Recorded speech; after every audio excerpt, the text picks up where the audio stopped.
Assalamualaikum warahmatullahi wabarakatuh. Apa kabar anak-anak? Alhamdulillah, luar biasa, Allahu Akbar. Oke, Ibu berharap keadaan kalian di rumah walaupun kita belajar melalui media online, tapi kalian tetap semangat dengan ajaran baru dan tahun ajaran baru. Oke.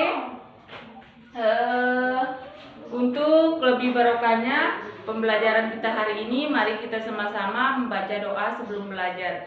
Bismillahirrohmanirrohim. Raditu billahi robba wa bil islami dina wa bi muhammadin nabiyyan wa rasula. Rabbi zidni ilma warzuqni fahma. Amin. Oke. Sebelum Ibu lanjut ke materi untuk kelas 2, sebelumnya Ibu sudah pernah membahas materi ini di akhir semester 2 di kelas 1. Hanya pengenalan. Sekarang Ibu akan bahas lebih lengkapnya, lebih rincinya, penjelasan tentang tubuh hewan dan tumbuhan. Di antara kalian, ada nggak yang tahu siapa yang menciptakan hewan dan tumbuhan itu? Yaitu Allah. Semua makhluk baik hewan, tumbuhan, manusia itu ciptaan Allah. Yang pertama kita bahas di sini yaitu tentang hewan. Allah itu menciptakan makhluk hidup itu berupa hewan, mempunyai ciri khas atau bagian-bagiannya, sama juga dengan manusia. Manusia seperti Ibu memiliki tangan, kaki, mulut, dan begitu juga di hewan. Di hewan itu yang pertama terdapat kepala. Pada kepala hewan itu ada mulut. Terbagi lagi menjadi beberapa bagian. Di kepala itu ada mata, yang ketiga ada hidung, dan yang terakhir ada telinga. Ini bagian-bagian yang terdapat di bagian kepala hewan. Kemudian bagian yang kedua di hewan itu ada badan. Badan itu dibagi menjadi beberapa bagian. Di badan itu terdapat dada, ada perut, dan ada ekor. Oke, itu bagian yang terdapat di bagian badan hewan. Yang ketiga itu yang terdapat di hewan itu berupa alat gerak. Di mana bagian yang ada di alat gerak itu ada kaki, ada sayap, ada sirip, dan ada perut. Contoh hewan yang bergerak menggunakan kaki, ada sapi, ada kuda, dan sebagainya. Dan yang kedua ada sayap. Ini ada penjelasannya. Cara hewan bergerak. Fungsi makhluk hidup itu melakukan gerak, yaitu untuk apa?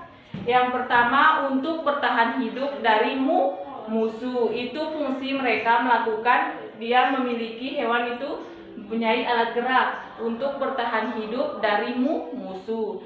Yang kedua, menyesuaikan diri dengan lingkungan. Dan yang ketiga, untuk mencari makanan. Jadi itu fungsi makhluk hidup melakukan gerak.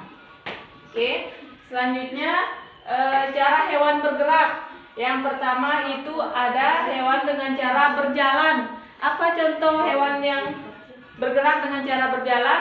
Ada sapi, ada kuda, ada kambing, ada harimau. Itu contoh hewan yang bergerak menggunakan atau dengan cara berjalan. Ada sapi, ada kuda, ada kambing, dan ada harimau.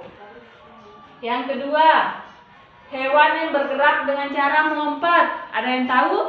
Hewan yang bergerak dengan cara melompat itu ada katak, ada belalang, ada jangkrik. Itu hewan yang bergerak dengan cara melompat. Kemudian yang ketiga dengan cara terbang.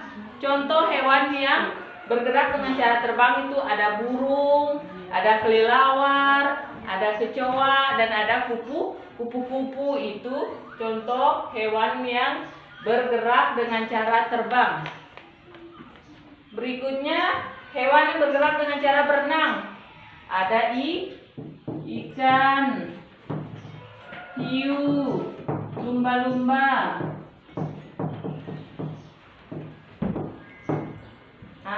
Itu contoh hewan yang bergerak dengan cara berenang. Ada ikan, ada hiu, dan ada lumba-lumba. Berikutnya yaitu dengan cara melata. Di hewan yang bergerak dengan cara melata itu ada ular, ada kadal, ada cacing. Itu contoh hewan yang bergerak secara melata atau dengan cara melata. Ada ular, kadal. Jadi kalau kalian temukan misalnya di rumah atau di kebun kalian melihat ular, coba kalian perhatikan binatang itu atau hewan itu, dia bergeraknya dengan cara apa? Baik berjalan atau berenang atau melompat. Oke, yang selanjutnya hewan yang bergerak dengan cara merayap atau merangkak, yaitu ada kadal, ada buaya, dan ada komodo.